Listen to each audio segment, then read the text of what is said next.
ती खरंच वाचण्यासारखी.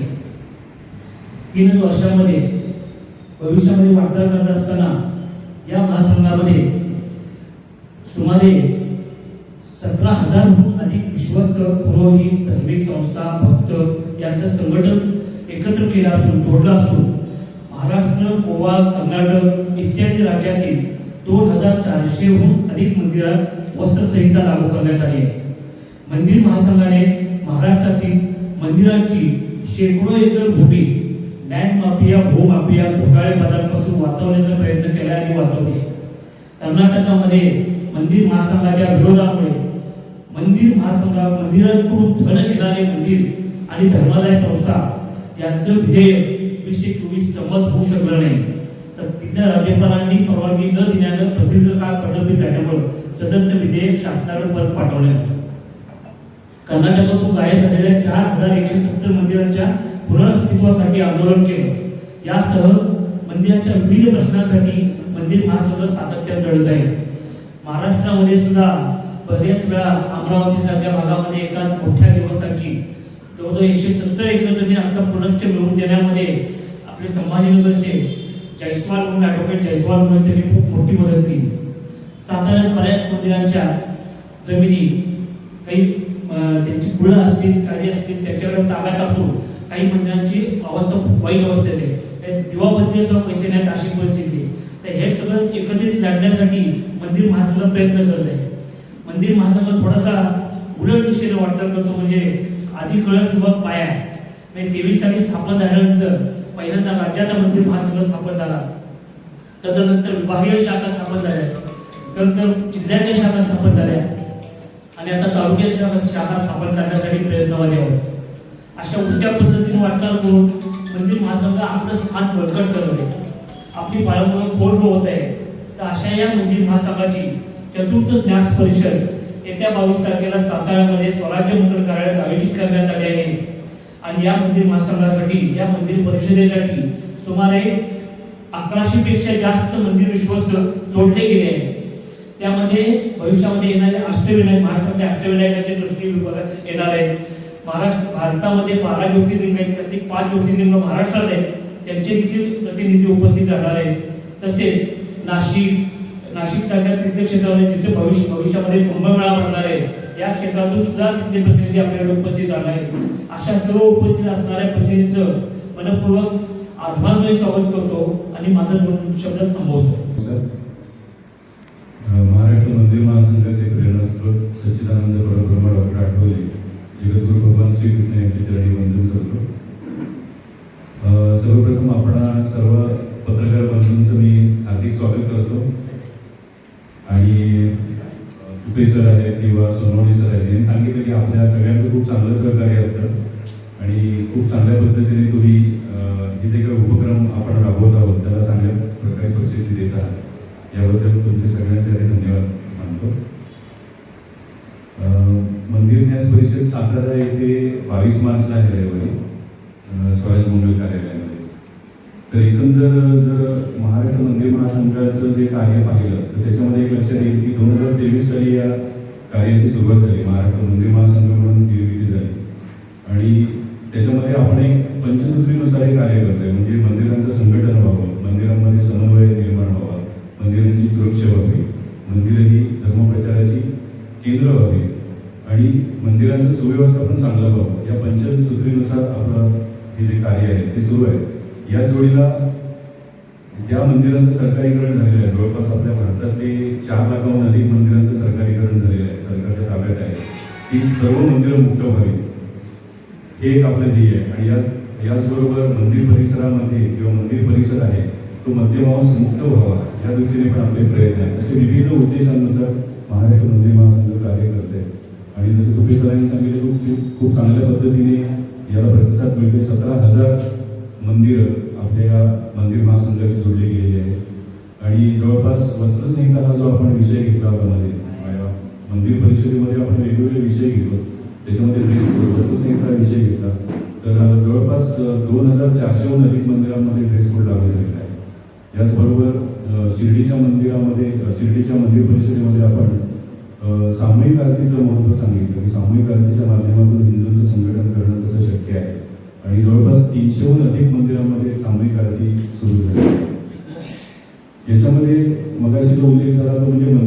सरकारीकरण, ही मंदिराचं सरकारीकरणातून सगळी मंदिरं मुक्त व्हावी. कारण काय झालंय की आज मोठ्या प्रमाणात ज्या मंदिरांचं जे सरकारीकरण झालंय तिथे मोठ्या प्रमाणात भ्रष्टाचार होतोय.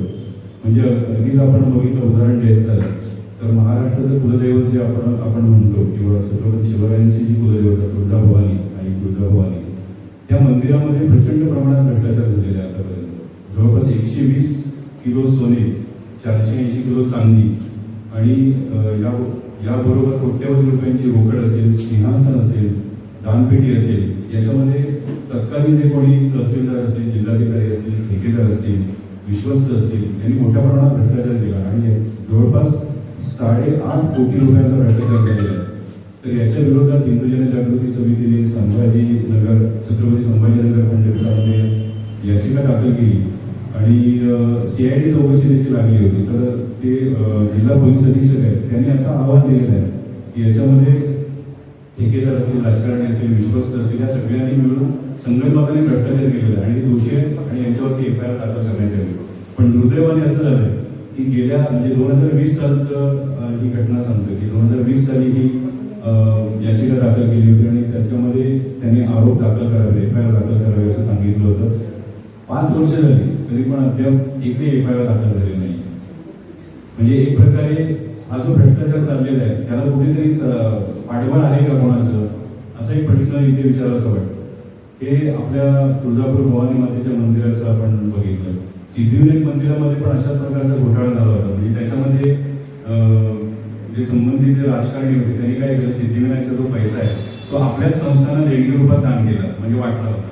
आणि त्याच्यामध्ये न्यायमूर्ती टिपणीस यांच्या अध्यक्षतेखाली आयोग स्थापन केला आणि त्यांनी पण सांगितलं की ते हा घोटाळा झालेला आहे आणि म्हणजे 22 संस्थांना अशा प्रकारे बेकायदेशीरपणे सिद्धिविनायकचा पैसा हा दिला गेलेला आहे. आणि याच्यामध्ये जर बघितलं तर ज्याचा लाभ घेणारे आहे ना मोठ्या प्रमाणात मुस्लिम आहेत किंवा काही ख्रिस्ती शाळांना सुद्धा 10,000 रुपयाची देणगी या सिद्धिविनायक मंदिराच्या माध्यमातून देणगीतून दिलेली आहे. या मंदिरात ही सगळी जी मंदिरं आहेत ती सरकारीकरण झालेली आहे. म्हणजे आमचा एक प्रश्न असा आहे की जर तुम्ही अन्य धर्मियांसाठी हा निधी देताय तर मग हिंदूंच्या मंदिरांसाठी तुम्ही किती निधी दिलाय? तर असं काहीच दिसत नाही, आढळत नाही. म्हणजे व काहीतरी 10 लाख दिले किंवा अन्य काही मंदिरांना मदत केली किंवा हिंदूंसाठी काही धार्मिक शाळा, वेदपठण देणाऱ्या, शिक्षण देणाऱ्या शाळा निर्मिती केले, विद्यालय उभारले, असं कुठेही होत नाही. म्हणजे मग सरकार आतापर्यंत जी सरकार आहे, म्हणजे आपण कुठल्याही पक्षाचं नाव घेत नाही, आतापर्यंत सगळी जी सरकार झालेली आहेत, राज्य सरकार, केंद्र सरकार असेल, एकही चर्च किंवा एकही मशीद ताब्यात घेतलेली नाही. मात्र 4 लाखाहून अधिक आपली हिंदूंची मंदिरं मात्र ताब्यात घेतली आणि मोठ्या प्रमाणात भ्रष्टाचार या मंदिरांच्या माध्यमातून सुरू आहे. आता म्हणजे एकीकडे हा भ्रष्टाचार सुरू आहे, दुसरीकडे आपल्या प्रथा परंपरा आहेत ज्या देवळातल्या, त्या पण अशा पायदळी तोडवण्याचा प्रयत्न होतोय ज्या मंदिराचं सरकारीकरण झालं. म्हणजे शनी शिंगणापूरचं जर उदाहरण घ्यायचं झालं तर या शनी शिंगणापूर मंदिरामध्ये म्हणजे जी घंटा असते या प्रशासकीय अधिकाऱ्यांचा त्रास व्हायला लागला म्हणून ती घंटाच बांधून ठेवली त्यांनी, म्हणजे घंटाच वाजवायची नाही. किंवा वाढदिवस आहे तो केक कापून वगैरे साजरा करायला लागेल. शनी जयंती किंवा शनी देवाचा वाढदिवस आहे तो केक कापून साजरा करायला लागेल. हे जेव्हा आपल्या लक्षात आलं मंदिर महासंघाच्या त्यावेळेला आपण त्यांना निवेदन दिलं, त्यामध्ये शास्त्र सांगितलं आणि तेव्हा या कुप्रथा बंद झाल्या. म्हणजे काय असतं ना की आपल्याकडे फॉलोअर्स असतात, म्हणजे जे अनुकरण प्रिय असतं ना हिंदू समाज, तर जे काही मोठ्या मंदिरांमध्ये जे काय घडते ते आपल्या लहान मंदिरामध्ये सुरू करायचं असं झालं. म्हणजे मी कोकणातून येतो, रत्नागिरीचा आहे, तर बऱ्याच कोकणातील काही मंदिरांमध्ये अशा प्रकारची कुप्रथा सुरू झालेली आहे. म्हणजे वाढदिवस, देवाचे वाढदिवस केक कापून साजरे करणं अशा पद्धतीने. तर खूप प्रबोधन याच्यामध्ये मंदिर महासंघाच्या माध्यमातून आपण करत आहोत. म्हणजे आपण जिल्हास्तरीय अधिवेशन घेतो, राज्यस्तरीय अधिवेशन घेतो, त्याच्यामध्ये हे सगळे आपण विषय मांडत आहोत. या सातारा येथे जी मंदिर परिषद होणार आहे त्याच्यामध्ये पण हे विषय सगळे आपण घेणार आहोत. अजून एक महत्त्वाचा विषय म्हणजे मंदिरांच्या अनेक मंदिरांच्या जागा या वक्फ बोर्डाच्या ताब्यामध्ये आहे अनधिकृतरित्या. मी तुम्हाला एक उदाहरण फक्त एक सांगतो. अहिल्यानगर जिल्हा जो आहे तिथे राहुरी इथे कानिफनाथाचं मंदिर आहे. तर या कानिफनाथाच्या मंदिरावरती या वक्फ बोर्डाने दावा ठेवला. काही अभिलेखामधल्या काय म्हणजे कागदपत्र असतात त्याच्यामध्ये फेरफार केला आणि तो दर्गा आहे म्हणून त्यांनी त्याच्यावरती दावा ठेवला. आणि एवढंच नव्हे, 2005 मध्ये त्यांनी 40 एकरची भूमी कानिफनाथ मंदिराची ती स्वतःच्या नावावर केली, म्हणजे बळकावली. एवढंच नव्हे तर दर गुरुवारी किंवा पौर्णिमेच्या वेळेला तिथे धार्मिक उत्सव होतात आणि आपले हिंदू बांधव तिथे पूजन करण्यासाठी जातात. तर त्याच्यावरती पण या मुस्लिम समुदायाने आक्रमण केलेलं आहे. म्हणजे आमच्या मंदिरं आमची, सगळं काही आमचं आहे, पण दुर्दैवाने असं वक्फ बोर्डाच्या माध्यमातून बेकायदेशीरपणे आपल्या मंदिरांच्या जागा बळकावणं असे अनेक प्रकार घडत आहेत. म्हणजे मी आता या मंदिर परिषदेच्या निमित्ताने कोल्हापूर वगैरे भागामध्ये गेलो होतो. तिथे पण काही मंदिरांच्या या जागा आहेत त्या वक्फ बोर्डाच्या ताब्यात गेलेल्या आहेत. आपण हा विषय घेणार आहोत की मंदिर परिषदेमध्ये की वक्फ बोर्ड कायद्यामध्ये एक अमेंडमेंट केलेलं आहे आतापर्यंत सरकारने, पण त्याच्यामध्ये काय केलं की या ज्या सरकारी जमिनी आहेत त्या सोडवण्यासाठी त्यांनी कल्पना टाकलेली आहे. पण मंदिरांच्या भूमीचं काय? मंदिरांच्या भूमी पण परत मंदिरांना ताब्यात मिळायला पाहिजेत ना. तर याविषयीची पण चर्चा या मंदिर परिषदेमध्ये होणार आहे. असे अनेक विषय आपण त्याच्यामध्ये घेतोय. मगाशी जसं सरांनी उल्लेख केला की विदर्भामध्ये अनेक मंदिरांच्या जागा कवडीमोल किमतीमध्ये प्रशासकीय अधिकाऱ्यांना हाताशी धरून विकल्या गेलेल्या आहेत.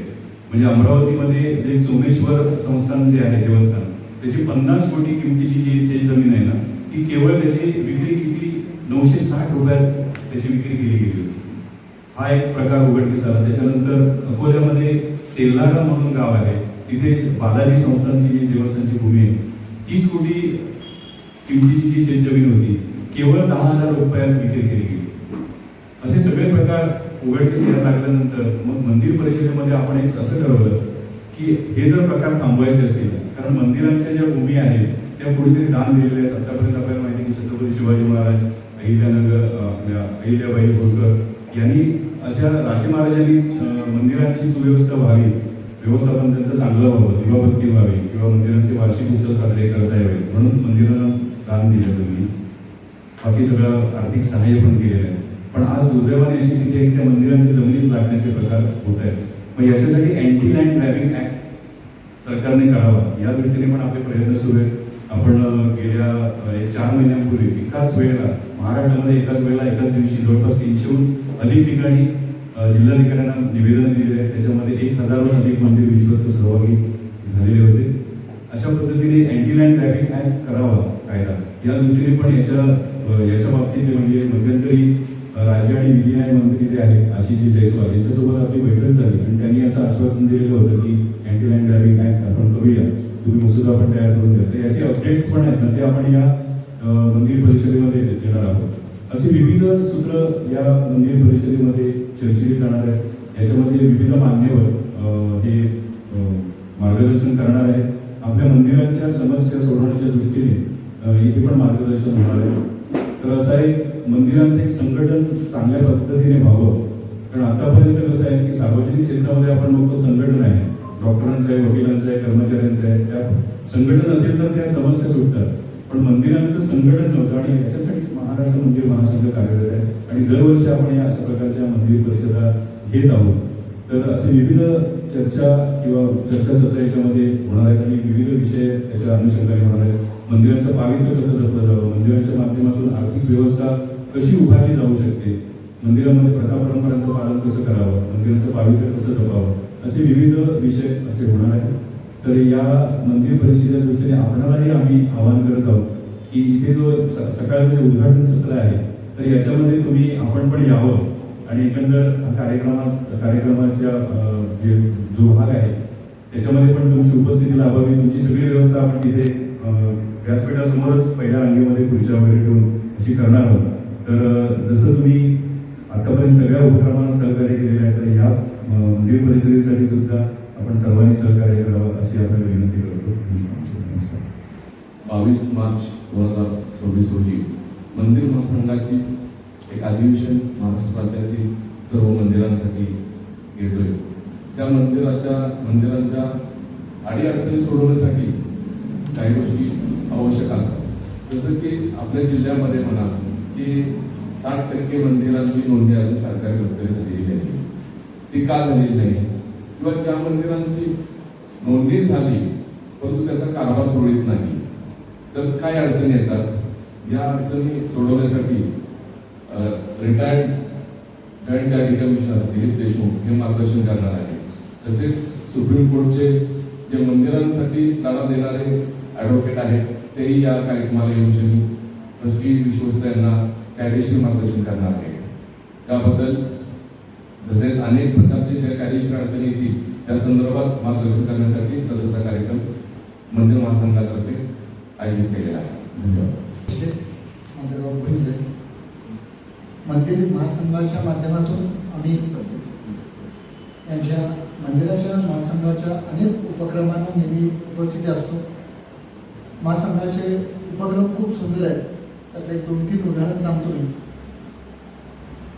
अनेक मंदिरांमध्ये आरत्या होत नाही. आमच्या भुईंज गावी भृगुऋषीची संजीवन समाधी, भृगुऋषीची संजीवन समाधी 1000 वर्षापूर्वीचं महाविष्णूचं मंदिर आहे.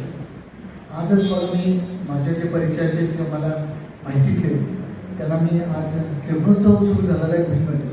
वर्षातून 2 वेळा किरणोत्सव असतो महालक्ष्मी मंदिरामध्ये. म्हणजे एवढे सुंदर मंदिरं, पुरातन मंदिरं जी बांधली गेलेली आहेत. तो आज 3 दिवसाचा किरणोत्सव आहे. तर अशा वाई शहरामध्ये 300 मंदिरं आहेत. वाई परिसरामध्ये 5 ऋषींचे स्थान आहे. जे अजून लोकांनाही माहीत नाही, त्याचा जीर्णोद्धार झाला नाही. सातारा जिल्हा तर हा मंदिरांचा महाराष्ट्रामध्ये जास्तीत जास्त मंदिरं कुठं असते तर सातारा जिल्ह्यामध्ये जास्त आहे. सगळं पुरातन आहे. अशा अनुषंगानं या महासंघाच्या माध्यमातून आरत्या असतील किंवा जमिनीच्या संदर्भात जे बळकावणं चाललंय हे सगळ्या गोष्टी आम्हाला सर्वांना मदत होत आहे. अनेक मंदिराचे जीर्णोद्धार करायचे चालू आहे. त्यालाही नकळत महासंघाची चांगली मदत होऊ शकेल. अनेक मंदिर असे की खूप चांगले धार्मिक ताकद आहे, परंतु तिथं आध्यात्मिक धार्मिक ह्या सगळ्या पटन गोष्टी चालू झाल्या पाहिजे. या महासंघाच्या माध्यमातून हे सगळे उपक्रम हे करत असतात. त्यामुळे आम्ही सगळे सातारा जिल्ह्यातील मंदिर न्यास असतील किंवा पौराणिक असतील हे सर्वजण आम्ही मिळून त्यांच्यासोबत राहत असतो. त्यांचं मार्गदर्शन मदत करत असतील. आणि येत्या 22 तारखेला आपण सर्वांनी तो कार्यक्रम घेतला आहे. या निमित्तानं आपण सर्वांनी प्रसिद्धीसाठी मदत करावी आणि चांगलं मार्गदर्शन करावं. तुम्ही सर्वजण आलात. धन्यवाद. आणि पत्रकार बंधू भगिनींना अनंत शुभेच्छा, शुभाशीर्वाद. खऱ्या अर्थाने स्वतंत्र देशामध्ये अशा प्रकारे आपल्याला वेगळं संमेलन घ्यावं लागावं किंवा अशा प्रकारच्या योजना आम्ही वेगळ्या पद्धतीने मांडाव्या लागाव्या, हीच खऱ्या अर्थाने आपल्या देशाची मोठी समस्या आहे. वास्तविक पाहता देव, देश आणि धर्म या 3 गोष्टी भारतीय संस्कृतीचा मूळ पाया आहे. मात्र नेमकं संविधानाबद्दलचं जास्त ज्ञान नाही आणि ते ज्ञान आपल्याला कोणाला दिलेही जात नाही. पण या देशामध्ये अनेक धर्म, पंथ, संप्रदाय आहेत. त्या सर्वांची कामं व्यवस्थित होत असतील आणि बहुसंख्य समाजाकडे दुर्लक्ष होत असेल तर मग त्या समाजाला अशा प्रकारे वेगळ्या प्रकारच्या मेळाव्याच्या माध्यमातून किंवा वेगवेगळ्या ठिकाणी जाऊन किंवा संबंधित अशा प्रकारच्या एखाद्या संस्थेच्या माध्यमातून हे काम करावं लागतं. आणि त्या पद्धतीने हा मंदिर महासंघ आपण निर्माण केलेला आहे. आणि त्या माध्यमातून खरोखरच अनेक मंदिरांचे, आमचे इतकं मोठं मंदिर असतं तरी देखील शासनाच्या वेगवेगळ्या अटी नियम पाहता त्याची पटकन व्यवस्था होत नाही. पुण्यासारख्या शहरामध्ये सुद्धा ऐतिहासिक मंदिर असून देखील तिकडे दुर्लक्ष होतं. धारेश्वरसारखी गुंफा, ज्या देशामध्ये गुंफा, प्राचीन मंदिरं यांचं संरक्षण झालं पाहिजे, ऐतिहासिक वास्तू टिकवल्या पाहिजेत असं म्हटलं जातं. परंतु आज गड, किल्ले, मंदिरं या सर्वांची अवस्था पाहिली तर ते मात्र डबघाईला आल्याचं चित्र आपण पाहतो आहे. आणि अशा वास्तूंचा खरोखरच आपण जतन करणं अत्यंत आवश्यक आहे. त्याचा जीर्णोद्धार करणं अत्यंत आवश्यक आहे. आणि या कामी कुठल्याही गावची यात्रा असेल तर पत्रकार या नात्याने आपण सर्वांनीच त्या गावाच्या, त्या मंदिराचं, मठाचं किंवा जे काही गुरुद्वारा असेल, चर्च असेल, काही असू दे, त्या सगळ्यांबद्दलचं प्राचीनत्व, त्याचं महात्म्य आणि सामाजिक एकतेचं प्रतीक म्हणून त्याचा प्रचार आणि त्यामध्ये जी डागडुजी करावी लागणार आहे त्याचा प्रचार आपल्याकडून व्हायला हवा असं मला वाटतं. साठी खूप प्रयत्न केले, पण झालं काय, म्हणजे वरपर्यंत प्रयत्न केले पण स्थानिकांनी पुन्हा साथ दिली नाही. म्हणजे काढण्याचा प्रयत्न केला पुन्हा आले. हे प्रयत्न याला सर्व स्तरावर करावे लागतात आणि मंदिर महासंघ हे एक प्रातिनिधिक स्वरूपात आहे की त्या तळागाळातल्या समस्या निवडणं, लोकांचं संघटन करणं आणि एका दिवसात परिवर्तन